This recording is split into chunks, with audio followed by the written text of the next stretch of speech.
വിഷുവിനെ വരവേറ്റ് മലയാളികൾ കണിയൊരുക്കിയും കൈനീട്ടം നൽകിയും ആഘോഷം. ഗുരുവായൂരിലും ശബരിമലയിലും ആറന്മുളയിലുമടക്കം ക്ഷേത്രങ്ങളിൽ വൻ തിരക്ക്.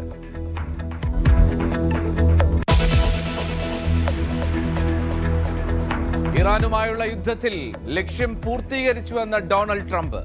ആണവ പദ്ധതി ഉപേക്ഷിച്ചാൽ ഇറാന് വൻ ഓഫറെന്നും പ്രഖ്യാപനം. രണ്ടാം ഘട്ട ചർച്ചകൾക്ക് നീക്കം. US സംഘം വീണ്ടും ഇസ്ലാമാബാദിലെത്തിയേക്കും.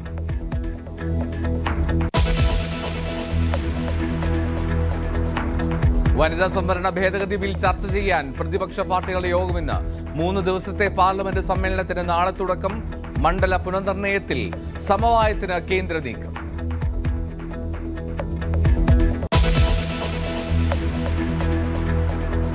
തെരഞ്ഞെടുപ്പ് ആവേശത്തിൽ തമിഴകം. കന്യാകുമാരിയിൽ ഇന്ന് പ്രധാനമന്ത്രിയുടെ റോഡ് ഷോ. വൻ പ്രഖ്യാപനങ്ങളുമായി BJP.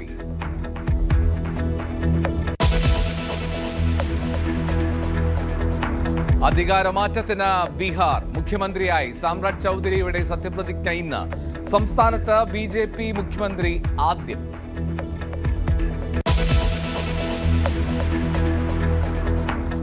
കനത്ത ചൂടിൽ വെന്തുരുകി കേരളം. പാലക്കാട് താപനില 40 ഡിഗ്രി സെൽഷ്യസ് കടന്നു. ഇടുക്കിയും വയനാടും ഒഴികെയുള്ള ജില്ലകളിൽ മുന്നറിയിപ്പ്.